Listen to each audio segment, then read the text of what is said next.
সম্মানিত ব্যক্তিবর্গ এই বিবিধ গ্রামে এসেছেন, আমরা তাদের সম্মান এবং সেবা করতে পারি নাই। আমাদের অনেক ত্রুটি বিচ্যুতি আছে, সেই জন্য ক্ষমা চাচ্ছি। সম্মানিত উপস্থিতি, ভূমি একটি সমৃদ্ধশালী ভূমি, এখানে ছিল একটি সরকারি প্রাথমিক বিদ্যালয়। আজকে এখানে আপনারা অনেকগুলি শিক্ষা প্রতিষ্ঠান গড়ে তুলেছেন, তার কৃতিত্ব আপনাদের। এই এলাকা শুধু নয়, দেশের মানুষ আপনাদেরকে অনুসরণ করবে। এবং আমার অত্যন্ত প্রিয় ভাই জনাব রেজাউল হাসান ফয়েজুদ্দিন, যিনি ছিলেন সিটি কর্পোরেশনের বারবার নির্বাচিত, অর্থাৎ যতবার উনি দাঁড়িয়েছেন ততবার। শিক্ষক জনাব সাইফুল ইসলাম রানা, রাজনীতিবিদ জনাব Kamruzzaman Khan Faisal, advocate ADM Abdullah Helal, Shahed Ahmed, press ক্লাবের সাধারণ সম্পাদক আশরাফুল ইসলাম ইমরান সহ দিগন্ত চালক শাহিন আহমদ সহ এখানে যারা উপস্থিত হয়েছেন, এই অঞ্চলে আমার কৃতিত্ব মুরব্বী ছাত্র যুবক ভাইয়েরা, আসসালামু আলাইকুম। অন্যান্য ধর্মাবলম্বী যারা আছেন তাদের প্রতি এটা বিভিন্ন ঐতিহ্য বহন করে। আজকে এখানে যেখানে এসেছি, এই মাদ্রাসাটি যেদিন শুরু হয়েছিল সেদিন আমাদের সিটি কর্পোরেশনের মেয়র সাহেব এসে উদ্বোধন করে গিয়েছিলেন। আজকে আশার বাণী হলো যেটা, এই রাস্তাটি তখন কাদা। এছাড়াও আমি বিভিন্ন প্রতিষ্ঠানে এই যে কমি, আপনাদের এখানে আসার আগে আমি একটি কমি মাদ্রাসায় মিটিং দিয়েছিলাম। সেই কমি মাদ্রাসায় নুরানি শিক্ষা আমি চালু করেছি। নতুন জিনিস শিখছি দিবারাত্র। আজকে আমাদের এখানে নতুন অভিজ্ঞতা হলো, নতুন কিছু শিখছি আপনাদের মাধ্যমে, আপনাদের কাছ থেকে। এবং আজকে এই পর্যায়ে যিনি বক্তব্য নিয়ে আসছেন, তিনি হচ্ছেন আমার অত্যন্ত শ্রদ্ধাভাজন, যার কাছ থেকে আমি ধৈর্যশীলতা শিখেছি, যার কাছ থেকে আমি বক্তব্য দেওয়ার শুরুটা শিখেছি, যার কাছ থেকে আমি সামাজিক সংগঠনের সাথে জড়িত হওয়ার অনুপ্রেরণা পাই। তিনি হচ্ছেন আমাদের আজকের অনুষ্ঠানের প্রধান আলোচক, প্রধান বক্তা, মধ্যমণি, আমরা যেভাবে তাকে সম্বোধন করি না কেন, তিনি হচ্ছেন আমাদের কয়েস লগি। এই পর্যায়ে আজকের অনুষ্ঠানের প্রধান বক্তা, প্রধান অতিথির বক্তব্য নিয়ে আসছেন সিলেট সিটি কর্পোরেশনের সাবেক প্যানেল মেয়র ও কাউন্সিলর রেজাউল হাসান কয়েসি। জনাব রেজাউল হাসান কয়েসি মহোদয়কে বক্তব্য রাখার জন্য আহ্বান জানাচ্ছি। সমবেত হয়েছি, আমাদের সকলের একটাই উদ্দেশ্য, সেটি হচ্ছে মানুষের কল্যাণে কাজ করা, মানুষকে সম্মান জানানো, সমাজের কল্যাণে কাজ করা। আমাদের মধ্যে কথার অমিল থাকতে পারে, আমাদের চিন্তার অমিল থাকতে পারে, কিন্তু এই একটি জায়গায় আমরা কিন্তু সবাই এক। আমাদের এই প্রয়োজন, একজন জনপ্রতিনিধির যতটুকু যোগ্যতা থাকার প্রয়োজন, একজন জনপ্রতিনিধি মানুষ হিসাবে যেরকম হওয়া উচিত, একজন জনপ্রতিনিধি মানুষের কল্যাণে কাজ করার ক্ষেত্রে যে ধরনের মন মানসিকতা থাকা উচিত, আমাদের এই সম্মানিত চেয়ারম্যান সাহেবের সকল গুণাবলী রয়েছে। এখানে আলাপ করার সময়ের আগেও আমি ওনার সাথে কথা বলেছি সেটি আপনার সিদ্ধান্ত হতে পারে, কিন্তু এই এলাকার সর্বস্তরের মানুষ, আমাদের সম্মানিত মুরব্বিয়ান যারা আছেন, তারা যখন আপনাকে বলবেন যে আপনাকে প্রয়োজন সমাজের স্বার্থে, আপনাকে প্রয়োজন মানুষের স্বার্থে। আমি এখানে আসার পরে শুনেছি যে মাদ্রাসায় দাঁড়িয়ে আজকে বক্তৃতা দিচ্ছি, সেই জায়গাটুকু উনি দান করেছেন। আমরা আসলে এরকম জনপ্রতিনিধি চাই, আমরা এবং মানুষের কল্যাণে কাজ করার একজন মানুষ হিসাবে আমরা জানি। এবং এখানে আসার পরে আমার কাছে প্রথমে একটু অপরিষ্কার ছিল যে আসলে আজকের প্রোগ্রামটি কি। আজকের প্রোগ্রামটি হচ্ছে আমাদের জগলু ভাই এবং আমাদের অ্যাডভোকেট মুহিত হোসেন, যিনি দীর্ঘ 37 বছর এই ইউনিয়নের বাংলাদেশ আওয়ামী লীগের একটি রাজনৈতিক সংগঠনের সাধারণ সম্পাদকের দায়িত্ব পালন করছেন। আপনারা চিন্তা করেন, উনি জালালাবাদ স্কুল এন্ড কলেজের সম্মানিত সভাপতি, উনি অনেকগুলো প্রতিষ্ঠান, আমি নাম বলে শেষ করা যাবে না, অন্তত মানুষের মন জয় করতে পারি যদি সততা এবং স্বচ্ছতা আমাদের মধ্যে থাকে, তাহলে দ্বিতীয় নির্বাচনে মানুষ আমাদেরকে নির্বাচিত করে, অথবা সেই দ্বিতীয় নির্বাচনেই কিন্তু আমাদেরকে মানুষ আস্থা করে নিক্ষেপ করে। আমাদের মুহিত ভাই কিন্তু দীর্ঘদিন থেকে এই এলাকার উন্নয়নে, এই এলাকার মানুষের কল্যাণে বিভিন্ন শিক্ষা প্রতিষ্ঠান প্রতিষ্ঠা করার লক্ষ্যে নিরলসভাবে কাজ করে যাচ্ছেন। আজকে সুনাগরিক হিসাবে গড়ে তোলার লক্ষ্যে দীর্ঘদিন থেকে কাজ করে যাচ্ছেন এবং এখনো করছেন।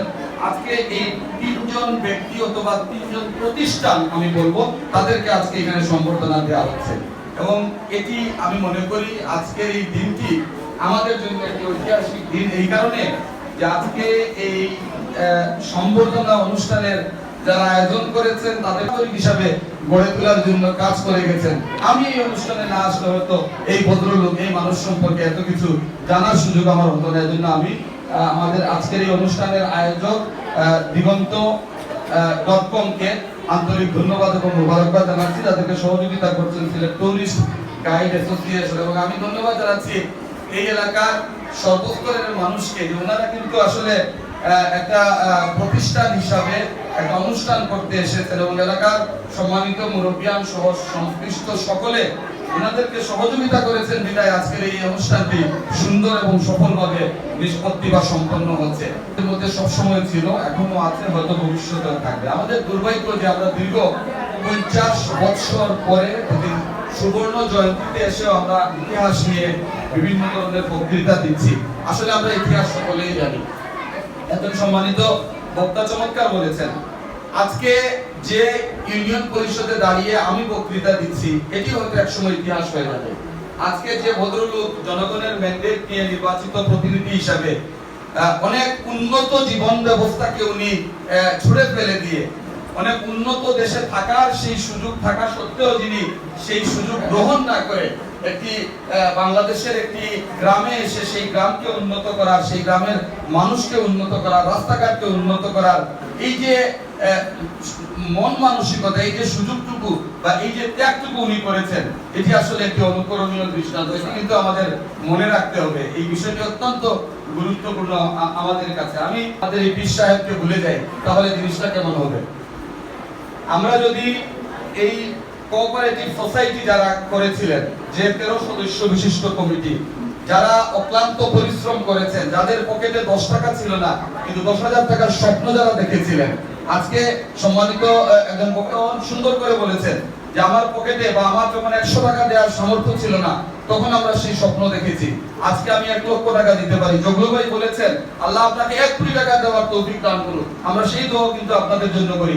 এই সুযোগ, এই সৌভাগ্য আপনাদের হয়েছে এই কারণে, কারণ আপনি মহৎ কাজের সাথে সম্পৃক্ত ছিলেন, আপনি মানুষের কল্যাণের চিন্তা করেছেন, মানুষের ভালো কাজের চিন্তা করেছেন এবং করেছেন বলেই কিন্তু আজকে আল্লাহ রাব্বুল আলামিন আপনাকে এই জায়গায় নিয়ে এসেছেন। আমরা সমাজে যে যতটুকু কাজ করব, যার অবদান যতটুকু আছে, সেটি আসলে আমাদের অস্বীকার করার কোনো সুযোগ নেই। আমরা যদি সেটি অস্বীকার করি তাহলে আমাদের যে প্রজন্ম তারাও কিন্তু আমাদের অস্বীকার করবে না। এটি হচ্ছে ইতিহাসের সবচেয়ে বড় শিক্ষা। ইতিহাস থেকে কেউ কখনো কোনোদিন শিক্ষা নেয় নাই, এটি হচ্ছে ইতিহাসের সবচেয়ে বড় শিক্ষা। আমরা সকলেই এই দেশের উন্নয়ন চাই, আমরা সকলেই এই গ্রামের উন্নয়ন চাই। লোকমান চমৎকার বলেছেন, এর আগে মাননীয় মেয়র মহোদয় এখানে এসেছিলেন, আজকে মাননীয় মেয়র এখানে আসলে হয়তো চিনতেই পারবেন না। এই যে সময়ের ভিতরে যে পরিবর্তনটুকু হয়েছে, সেই পরিবর্তনের কৃতিত্ব কিন্তু আপনাদের, এই পরিবর্তনের কৃতিত্ব কিন্তু এই এলাকার মানুষের, এই পরিবর্তনের কৃতিত্ব কিন্তু আপনাদের উপরে নির্বাচিত জনপ্রতিনিধি। তো আমরা যদি এই অবদানগুলো অস্বীকার করি তাহলে এক সময় আসবে আমাদের কথাও কেউ শুনবে না। যে ভবিষ্যৎ প্রজন্ম আমাদের সামনে বসে আছে তারা কিন্তু আজকে আমাদের কথাগুলো শুনছে, যে কথাগুলো আমরা বলছি সেটি তারা কিন্তু তাদের ব্রেইনে, তাদের মাথার মধ্যে, তাদের অন্তরে কিন্তু তারা গেঁথে দিচ্ছে, তারা কিন্তু শিক্ষিত হচ্ছে, তারা সুনাগরিক হবে। আজকে যদি আমি এখানে দাঁড়িয়ে একটি ভুল তথ্য দেই, ভবিষ্যতে কিন্তু তারা আমাকে ক্ষমা করবে না। বিতর্কে জড়িত হব, রাজনৈতিকভাবে আমি আপনাকে বক্তৃতা করব, কিন্তু অন্তরের দিক থেকে আপনি যেভাবে দেশের মঙ্গল চান, আপনি যেভাবে এই দেশের স্বাধীনতায় বিশ্বাসী, আমি অতীত তদ্রূপ এই দেশের মঙ্গল চাই, এদেশের মানুষের মঙ্গল চাই এবং এদেশের স্বাধীনতা এবং এদেশের স্বাধীনতার চেতনায় বিশ্বাসী একজন মানুষ। তো আমার মনে হয় যে আমরা সম্মিলিতভাবে এই দেশকে এগিয়ে নিয়ে যাওয়ার ক্ষেত্রে আমাদের নিজেদের যে সংশোধন প্রয়োজন, আমাদের নিজেদের যে কারেকশন প্রয়োজন, সেটি আমরা করব। শাহিন চমৎকার বলেছেন, দীর্ঘদিন থেকে এখানে উনি কাজ করছেন, পুলিশের যে বিষয়গুলো আছে, কিভাবে পর্যটকদের নিরাপত্তা দেওয়া যায়, কিভাবে আমাদের ইতিহাস, ঐতিহ্য, সংস্কৃতিকে বাইরের মানুষের সামনে তুলে ধরা যায়, এই লক্ষ্য নিয়ে তারা কাজ করছেন। এর বিনিময়ে কিন্তু তারা কোনো অর্থ পাচ্ছেন না, কিন্তু আমাদের শহরকে, আমাদের নগরীকে, আমাদের সিলেট জেলাকে সমৃদ্ধ করার জন্য তারা কাজ করছেন। এই যে আমরা প্রত্যেকটা মানুষ এখানে বসে আছি, এক একজন কিন্তু এক এক সেক্টরে কাজ করি, এক একটা বিষয় নিয়ে কাজ করি, কিন্তু আমাদের সকলের আলটিমেট টার্গেট হচ্ছে মানুষের কাজ করা, মানুষের কল্যাণে কাজ করা, মানুষের উপকার করা। আমি কারো উপকার করতে পারি আলহামদুলিল্লাহ, যদি সেটি করতে না পারি, আমি যাতে কারো অপকার না করি, আমি যাতে কারো ক্ষতির কারণ না হই। আজকে আমি শক্তিশালী, আমি এমপি, আমি মন্ত্রী, আমি উপজেলা চেয়ারম্যান, আমি ইউনিয়ন পরিষদের চেয়ারম্যান, আমি প্যানেল মেয়র, আমি কাউন্সিলর, আমি মেয়র, এই সময়টুকু, এই পদটুকু আল্লাহ রাব্বুল আলামিনের হুকুমে কিছু মানুষ একটা সার্টেন পিরিয়ডের জন্য আমাকে দিয়েছে। এই পদ আমার থাকবে না, আমি সাবেক হয়ে যাব, এই চেয়ারম্যান সাহেব থাকবেন না। কিন্তু আজকে উনি যদি কোনো অপরাধ করেন, আজকে যদি উনি অন্যায় অত্যাচার ব্যভিচারের সাথে সম্পৃক্ত থাকেন, আজকে আমি ওনাকে ভয় পাচ্ছি, ওনার ক্ষমতা আছে, কিন্তু এই ক্ষমতা সারা জীবনের জন্য না। আমরা ওনাকে গালাগাল করব, ওনাকে মন্দ বলবো, এবং ওনার পরবর্তী জেনারেশন সেই গালির বাইরে কিন্তু থাকবে না। তো আমরা সচেতন মানুষ হিসাবে এই জিনিসগুলো আসলে আমাদের উপলব্ধি করা উচিত, আমাদের বোঝা উচিত। এরপরে করতে গেলে আসলে মানুষ, আমরা কেউই ভুল ত্রুটির কিন্তু ঊর্ধ্বে না। আমি শতভাগ নিশ্চিত, আমি দীর্ঘ 20 বছর হতে চললো একটা সিটি কর্পোরেশনের নির্বাচিত প্রতিনিধি হিসাবে কাজ করছি, কিন্তু সেটি ছিল না। কোনো কারণে আপনি সেটি মনে আসে না, এরকম দিতে পারেন না। এরকম ভুল ত্রুটি আমাদের রেগুলার হয়। আমরা আমাদের নিকটাত্মীয়কে আমরা দাওয়াত দিতে পারি না, ভুল হয়ে যায়। তো এই অনুষ্ঠান আমার দৃষ্টিতে অত্যন্ত সুন্দর হয়েছে। আমরা কেউই কারো অবদানকে অস্বীকার করার কোনো সুযোগ নাই। যে 13 জন সম্পৃক্ত ছিলেন তাদেরকে কখনো এই এলাকার মানুষ ভুলতে পারবে না। অবশ্যই মনে রাখবে, এই সম্মানিত চেয়ারম্যান সাহেব যিনি দিনরাত পরিশ্রম করছেন, ওনাকে এই এলাকার মানুষ মনে রাখবে। মুহিত ভাই সম্পর্কে আমার বলার কিছু নেই। যে ভদ্রলোক একটি রাজনৈতিক দলে 37 বছর যে সাধারণ সম্পাদকের দায়িত্ব পালন করেন, তার অর্থই হচ্ছে এই এলাকার মানুষের আস্থা কতটুকু ওনার প্রতি। জগলু ভাই দীর্ঘদিন থেকে সিলেটে রাজনীতি করেছেন, এলাকার উন্নয়নের সাথে সম্পৃক্ত, উনি একটা প্রতিষ্ঠানে পরিণত হয়েছেন। আমরা আপনাদের সকলের সুস্বাস্থ্য এবং দীর্ঘায়ু কামনা করছি। সংস্থা বিভিন্ন ব্যক্তির কাছে যাচাই বাছাই করে দুইজনটি নাম তারা নিয়েছিলেন। একটি নাম ছিল এডভোকেট মুহিত হোসেন সাহেব, যিনি 12টি শিক্ষা প্রতিষ্ঠানও রয়েছে ঊর্ধ্বে বিভিন্ন প্রতিষ্ঠানের সভাপতি এবং সচিব হিসাবে দায়িত্ব পালন করে যাচ্ছেন। আরো একজন হচ্ছেন সালেহানুর চৌধুরী একাডেমির পরিচালক। আমাদের শ্রদ্ধেয় বড় ভাই বাছাই করে দেখা গেছে ভিলেজ কোঅপারেটিভ সোসাইটি অন্য সংগঠনের চেয়েও বেশি কাজ তারা এলাকাতে করতেছেন, বা তারা এক কোনা হিসাবে কাজ করতেছেন। এখানে দল মত সকল তার সব কিছুর ঊর্ধ্বে উঠে তারা এক টেবিলে বসে সমাজের উন্নয়নের জন্য, এলাকার উন্নয়নের জন্য, গ্রামের উন্নয়নের জন্য কাজ করেছেন।